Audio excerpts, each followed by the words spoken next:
Thank you everyone for joining us today. My name is Kayla Banda, and today we are here to talk about entrepreneurship, where art and entrepreneurship meet. I'm very excited today to have a special guest, Caitlin McCarty. She is the founder and artistic director of Collateral Co, a collaborative contemporary dance company located here in Reno, Nevada.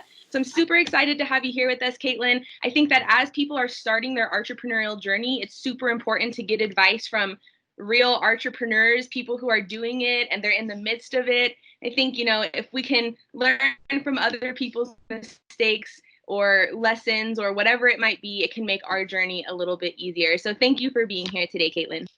Yeah, no problem. Thank you for having me. In the interest of time, to let our viewers know, we've kind of narrowed it down to 3 main tips that Caitlin would like to share with all of our viewers and anyone who might be interested in entrepreneurship. I'll go ahead and just get right into it. So number 1, I really love number 1, and I'm excited to hear a little bit more about your story behind it. But number 1 is, don't be afraid to ask for what you want. Can you talk a little bit more about that and why it's so important? Yeah, so throughout my entrepreneurship journey, I love that word, by the way. I think that the biggest thing for me has been just asking for what I want in terms of going to someone and being confident enough to say, hey, like, this is what I want to do with my work, and this is how I want to show it. And a lot of the times, especially starting out, I was really worried about being too forward. And, people taking me as like, that I won't take no for an answer. But I found like throughout the years that if you're forward like that, that a lot of the times this confidence is considered attractive and people really respond to it. And I think the biggest tip I can give is just knowing the difference between being really cocky and being confident. And so for me, that kind of came in the form of when I moved back I was living in New York City, working for a dance company out there, and was seeing sort of the same thing happen where people were coming to me and being that forward with me, and sort of learned from those artists, okay, how can I take this back with me to Reno and figure out how to maneuver the dance field or the artistic field in Reno?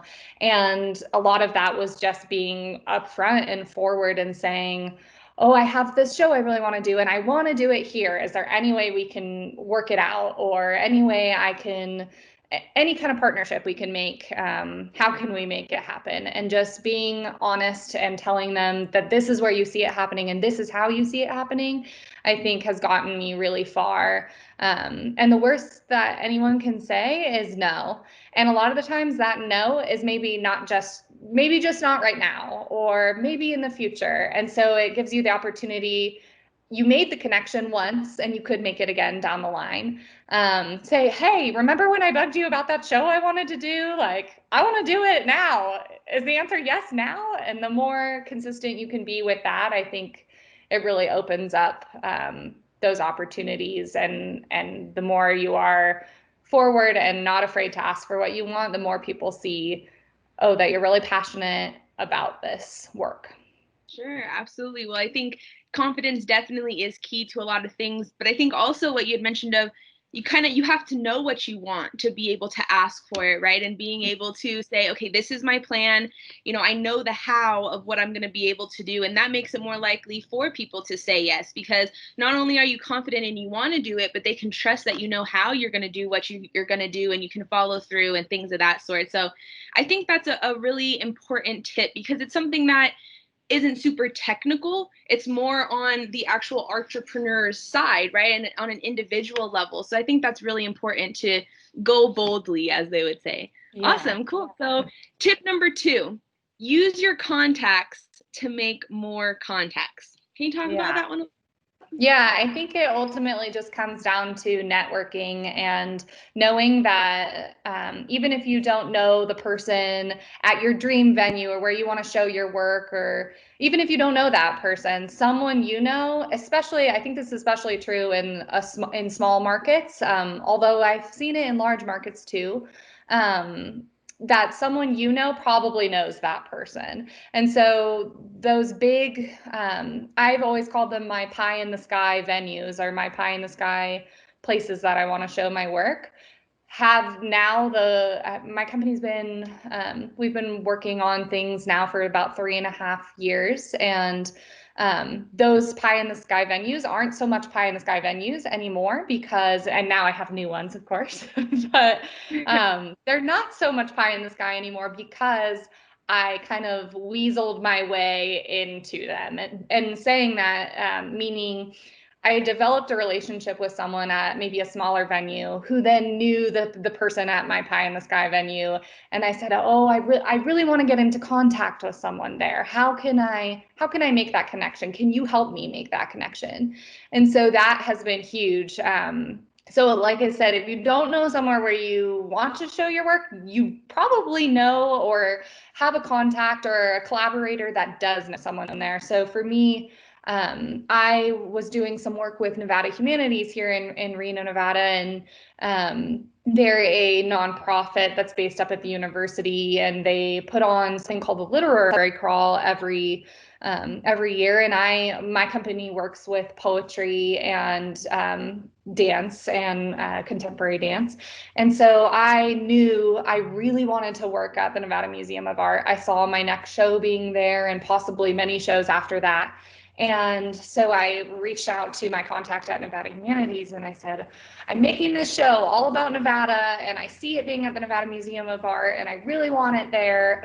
Can you help me? Who do you know there? And she made a contact with now my contact at the Nevada Museum of Art. And I ended up just having the opportunity to go in and pitch my show. And I always tell my partner that I don't know how I fell into this. I got so lucky. And he says, you didn't get lucky. You were strategic about how you did it. You went and you talked to someone and you tried to find the contact and you made the contact, and that's how you did it. And so that networking, I feel like, is so important. The more you can talk to people, the more you can ask people for help. A lot of people are really willing to give that help, especially if they see that you're professional, that your work speaks for itself. And so the more, I think that goes back to the first thing, the more you ask for what you want and the more you back up that ask with the proper professionalism, the more likely you are going to be able to make those contacts and continue to move into those sort of pie in the sky places and the places you really want to be showing your work and sharing it with people. Absolutely. Yeah, I can definitely see the relationship between those two. And I love the idea of, making more contacts with your contacts. It's like this idea of like exponential networking, which is super cool. Networking in of itself is already hard enough. It takes a lot of time. And so being able to get as much out of each contact as you can. And of course, it's a two-way street, but being able to do that, I think, is super beneficial. So I love that one. Yeah, I'm all for number 2. That's great. Thanks, Caitlin. Number three is sweet and simple. 2 words: be consistent. Yeah. So I think all 3 of these definitely tie into one another. So being consistent in everything you do, and I feel like as artists, a lot of times we have this stigma or this kind of label that is often put on us as lazy, or that we just care about our work and only our work, and we're not necessarily the best at maintaining relationships or following up on those emails or following up on those coffee dates where we're talking about, our next show or whatever it may be. And so I think that being consistent in that day-to-day stuff where you're not creating subpar work, you're really doing both the internal and external discovery, I guess, to make that work what you need it to be. You're not falling down on your emails. You're responding to inquiries and maintaining relationships with those contacts so you can make more contacts. The more consistent you are, the more your partners will realize that your work is good and they're going to want more of it. And I think that I've seen that a lot in both my work in dance and also something jumping back to the contact thing.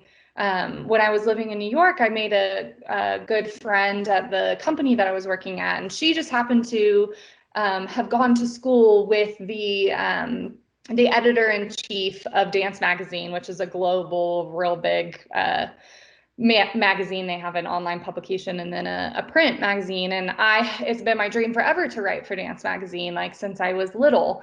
And I used to read it, you know, in my bedroom when I was little. And so I said, oh my gosh, I'd love to write for them. Do you know anyone? And she gave me the executive director or the editor-in-chief's email. And then I ended up writing 3 articles for them.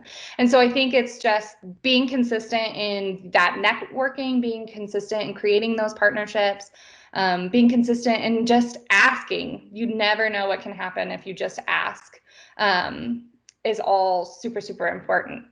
Absolutely. Yeah. It's interesting how being consistent hits so many different parts of what you do. It hits the product or service, right? Making sure that's consistent. It hits the relationships and the partnerships that you're making, and then also the brand. So I think that is super important when it comes to all facets of entrepreneurship. So I love that one. I think it should be a little bit of a slogan for everyone as they pursue entrepreneurship, is making sure that we're being consistent. So thank you for sharing those 3. I'm going to recap them so that, our viewers can quickly see them. So number 1, don't be afraid to ask for what you want. Number 2, use your contacts to make more contacts. Number 3, be consistent. I think these are such helpful tips for all of our viewers, especially if you're kind of in that place where you're starting to think, I want to make a business out of my art. How do I get started, and what are the most important things that I need to keep in mind? Caitlin does also write a blog that talks all about how to build a business and how to manage that, how to market it, and all of those things. If you'd like to read more about that, you can certainly visit her website, which will be linked in the caption down below. So I would urge you to do that.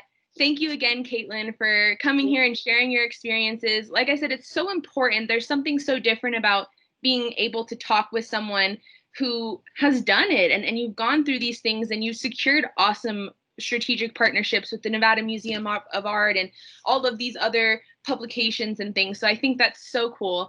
Thank you again. Is there any last tidbit that you'd like to leave for our viewers? No, just thank you so much, Kayla, for having me. It was a blast, and I hope we can do it again. Of course, absolutely. Me as well. So to all of our viewers, if you want to learn more, go ahead and visit the 2 websites in the caption below. Good luck in your entrepreneurial journey, and peace.